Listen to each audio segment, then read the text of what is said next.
ବରଗଡ଼ ଜିଲ୍ଲା ଗାଇସିଲେଟ୍ ବ୍ଲକ ଅନ୍ତର୍ଗତ ତାଲପାଲି ଠାରେ ହନୁମାନ ବିଗ୍ରହ ଓ ପଣା ସଂକ୍ରାନ୍ତି ଉତ୍ସବ ପାଳନ କରାଯାଇଥିଲା। ଏହି ଉତ୍ସବରେ ଶିବ ମନ୍ଦିର ପ୍ରାଙ୍ଗଣରେ ହନୁମାନ ବିଗ୍ରହ ସ୍ଥାପିତ କରାଯାଇଥିଲା। ପଣ୍ଡିତ ମହାଦେବ ଦାସ, ଭୁବନେଶ୍ୱର ଦାସ, ଗଙ୍ଗାଧର ଦାସ, ରୁଦ୍ରମଣି ଦାସ ପୂଜା କାର୍ଯ୍ୟ ତୁଳାଇଥିଲେ। କୃଷ୍ଣଚନ୍ଦ୍ର ସାହୁ ଓ ତାଙ୍କ ଧର୍ମପତ୍ନୀ ରେଣୁକା ସାହୁ ପୂଜା କର୍ତ୍ତାଭାର ତୁଳାଇଥିଲେ। ଭକ୍ତମାନଙ୍କ ପାଇଁ ଅନ୍ନ ପ୍ରସାଦ ଓ ପଣାର ବ୍ୟବସ୍ଥା କରାଯାଇଥିଲା।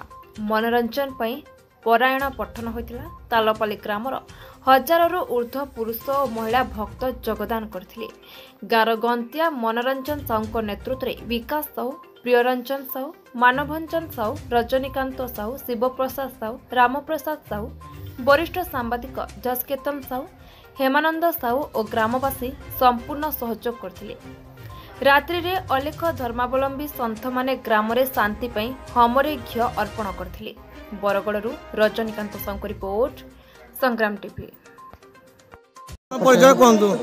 मोर परिचय होचे मोर गाँटा ओलातुंगा और मोर मामू घर यहाँ कृष्णचंद्र साहू मोर मामू है और तार मंदिर विग्रह प्रतिष्ठा लगे आमको डकई सब भंजा मान को और लोक जनसमुद्र है कहले न सर एत लोक अच्छा और आम जिते भंजा भी अच्छे 7टा भंजा है समस्त लगे बहुत बढ़िया ड्रेस पतर घिन देखी तार बहुत काम कर मुझे जान मान करे एत जनसमुद्र तो मुझे नहीं देखी कौन सी एंता प्रकार छोट प्रतिष्ठा एत लोक अन्न छत्र खोलाई जे खाई पानी सुविधा कराई बहुत जिन कराई पायन चली आम गाँचन बहुत बढ़िया लगुचे लोक से भी बहुत अच्छा मुझे बहुत जे भगवान को प्रार्थना कर मोर मामू के सहस्र कोटी पैसा तो सब मिलू किंतु